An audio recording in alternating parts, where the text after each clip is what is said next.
안녕하세요. 주와 함께입니다. 오늘은 크리스찬의 삶에 대해 말씀드리려 합니다. 사람들은 말합니다. 하나님을 믿으면 모든 것이 잘 되고 잘 살게 된다. 또 어떤 이들은 말합니다. 아니다. 하나님을 믿으면 오히려 안 믿었을 때보다 더 큰 고통이 뒤따른다. 이 둘 중 누구의 말이 옳은 것일까요? 답은 둘 다입니다. 주께서는 우리에게 주의 축복에 대해서도 말씀하시고 고난에 대해서도 말씀하십니다. 오늘은 바로 이것에 대해 살펴보려 합니다.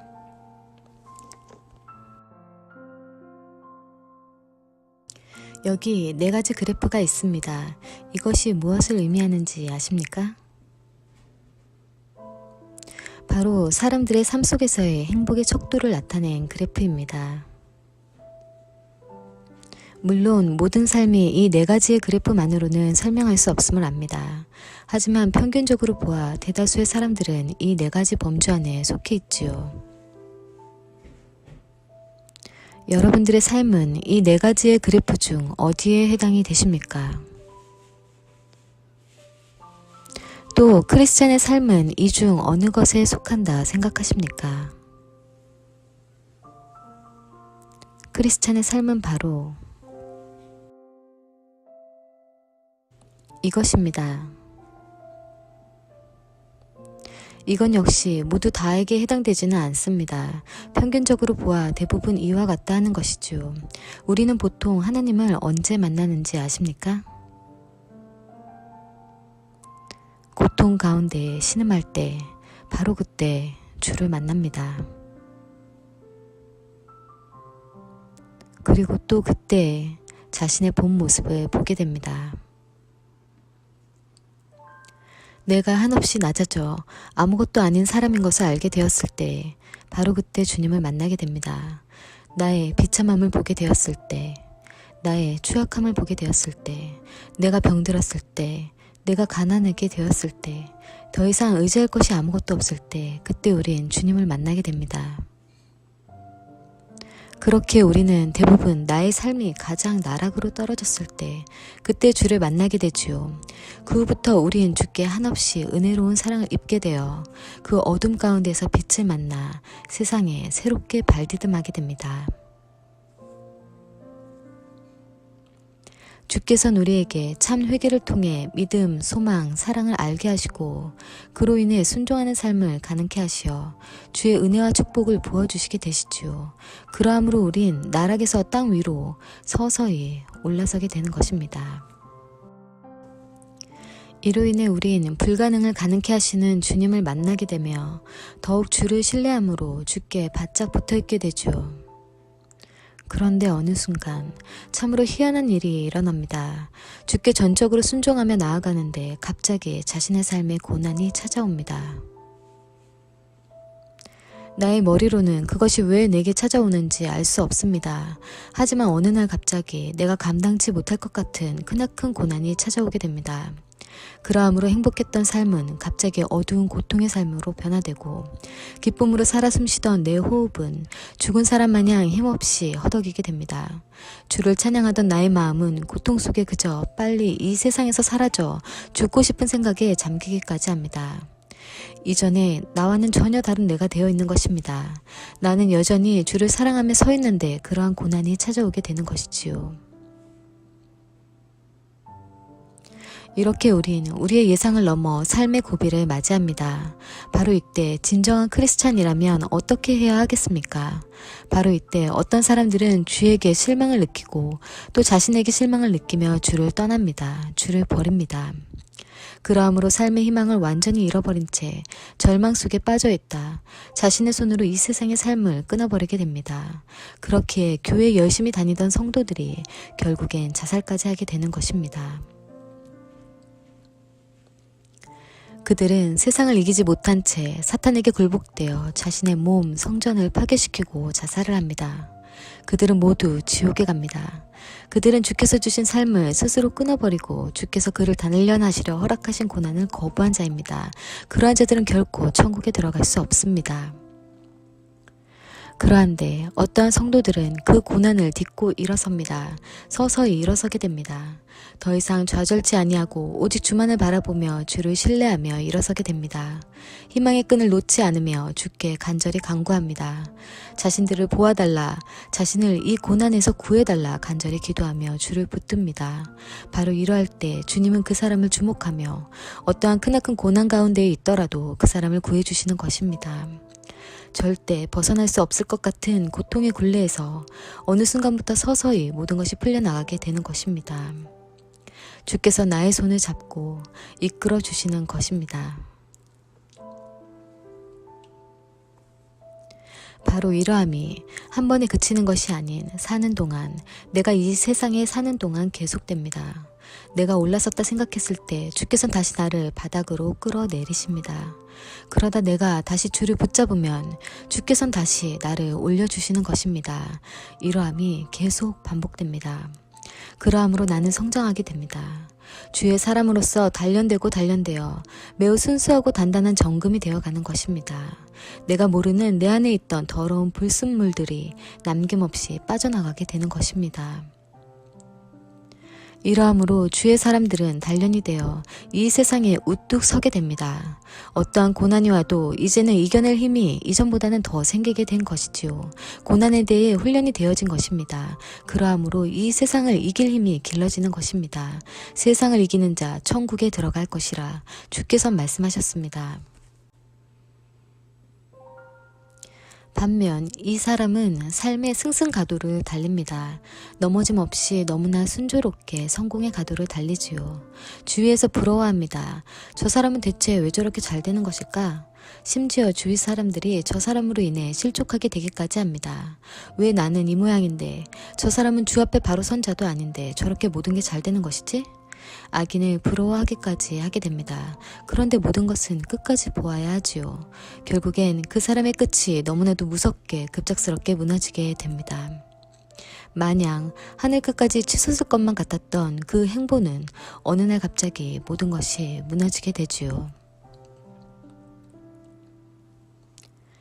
바로 그때 그동안에 감추어졌던 그 사람의 모든 죄들이 사람들 앞에 드러나게 됩니다. 그저 마냥 사람들에게 추앙받던 위치에서 자신의 본 모습, 실체가 낱낱이 드러나게 되어 사람들 앞에서 망신을 당하게 되지요. 이 세상에서 누렸던 포장된 자신의 모습이 모두 드러나 부끄럽게 되는 것입니다. 그러함으로 재벌들이 자살을 합니다. 그 수많은 이 세상에 살아가면서 다 쓸 수도 없는 재산을 이 땅에 남겨둔 채 말이지요. 어떤 사람들은 삶에 작고 큰 기복이 없이 그저 꾸준히 조금씩 미세하게 성장해 나아갑니다. 모든 것이 마냥 그저 무난하게 평탄한 것 같으니 행복한 것 같습니다. 큰 기쁨은 누리지 못해도 고난이 없이 무난하게 살아갑니다. 그런데 문제는 이러하면 그 자는 결코 단련이 되지 않습니다. 그러함으로 주를 붙잡는 그의 믿음 또한 미지근하게 되지요. 주를 믿으면서도 실제로 주께서 자신의 삶에 역사하심을 맛보지 못하게 되어 믿음 또한 차지도 뜨겁지도 않게 되는 것입니다. 이것은 무언가 주께서 자신을 주목하지 않고 있다고도 볼 수 있는 삶입니다. 이것을 아십시오. 바로 이러한 자가 주를 전적으로 붙잡기 시작하면 그동안에 없었던 고난이 내게 닥쳐올 수 있게 됩니다. 그때부터 주님께서 그 사람을 단련시키기 시작하는 것이지요. 주의 나라에 들어갈 합당한 자가 되게 하기 위함으로 말입니다. 천국은 좁은 문, 가고자 하여도 가지 못하는 자가 많다. 천국은 결코 아무나 들어갈 수 없습니다. 주께서는 주로 인해 단련된 사람들만이 들어갈 수 있다 하셨습니다. 그래서 새신자들 가운데에 이러한 얘기가 많습니다. 하나님을 믿고 나서 갑자기 힘들어졌다. 고난이 생겼다. 이러함으로 주를 떠나는 자가 많습니다. 교회를 다니고부터 자신에게 고난이 생겼다며 주를 떠나는 것입니다. 이러한 자들은 주의 고난을 감내하지 아니하고 거부한 자들이기에 모두 버려짐 당합니다.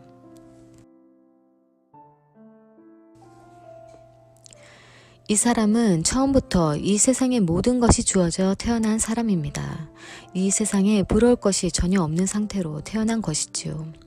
남들은 돈이 없어 죽어라 이르래 먹고 사는데 온 힘을 쏟는데 이자는 부모로부터 물려받은 재산이 너무도 많아 놀고 먹고 즐기기에 바쁩니다. 시작이 만사형통이니 그의 끝도 마냥 그럴 것 같습니다. 하지만 주께서는 공의의 하나님이십니다. 부자는 천국에 들어가는 것이 어렵다 말씀하셨지요. 온갖 세상 것에 둘러싸여 온갖 세상죄를 짓고 살다 그의 삶은 결국 추락하게 되는 것입니다. 그러함으로 재산은 많을지언정 그의 삶은 불안정합니다. 알코올 중독에 빠진다던가 마약에 손을 댄다던가 이혼을 하여 가정이 파괴된다던가 주위 모든 사람들과 원수가 되어 마음에 평안이 없다던가 그저 돈만 갖고 있다 뿐이지 정작 자신은 지옥 가운데 있는 삶을 살게 되는 것입니다. 또 그러함으로 주께 나와 회개하기보다 오히려 세상죄에 더욱 깊게 빠져 자신의 허무함, 우울함, 불안함을 채우려 노력합니다. 그러나 그러면 그럴수록 헤어나올 수 없는 더욱 깊은 늪으로 빠져들어가는 것이지요. 당신의 삶은 몇 번에 속합니까?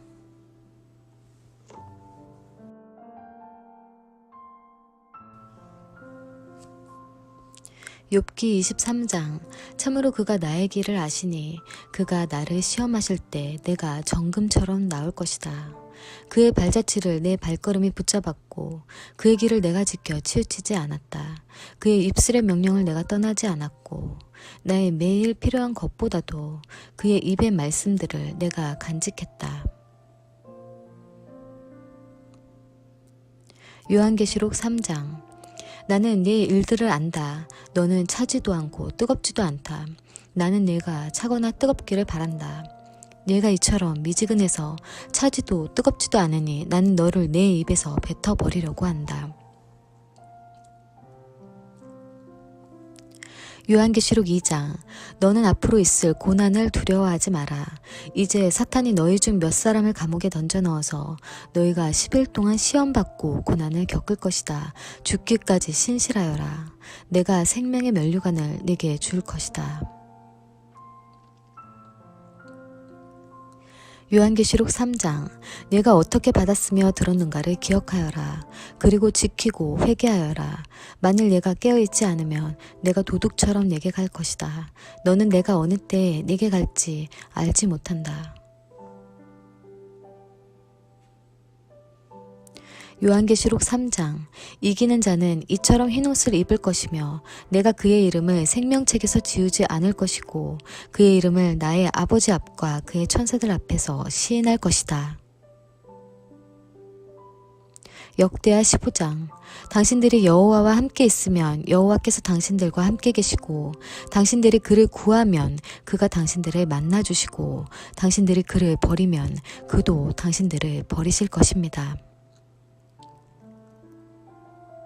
역대하 15장 그들이 그들 조상의 하나님 여호와께 마음을 다하고 목숨을 다해서 구하기로 언약을 맺었다. 이스라엘의 하나님 여호와를 구하지 않는 자는 작은 자나 큰 자나 남자나 여자나 누구든지 죽임을 당하기로 하였다. 그들이 큰 소리와 환호소리와 나팔들과 뿔나팔들로 여호와께 맹세하였다. 온 유다가 그 맹세 때문에 기뻐하였다. 참으로 그들이 온 마음으로 맹세하고 그들의 기쁨으로 그를 찾으니 그가 그들을 만나주셨다. 여호와께서 그들을 사방으로부터 안식하게 하셨다. 시편 73장 저는 항상 당신과 함께 있었으니 당신께서 제 오른손을 잡고 계셨습니다. 당신의 계획으로 당신께서 저를 인도하시고 후에는 영광으로 저를 취하실 것입니다. 하늘에 누가 저를 위하여 있겠습니까? 당신 외에는 제가 이 땅에서 기뻐하는 것이 없습니다. 제 몸과 마음이 쇠진하나 하나님은 영원히 제 마음의 반석이시고 제 몫이십니다. 참으로 이제 당신을 멀리하는 자들은 망하리니 당신을 떠나 음행하는 모든 자를 당신께서 끝내십니다. 그러나 저는 하나님을 가까이 함이 제가 좋아서 주 여호와를 제 피난처로 삼고 당신의 모든 일들을 전할 것입니다.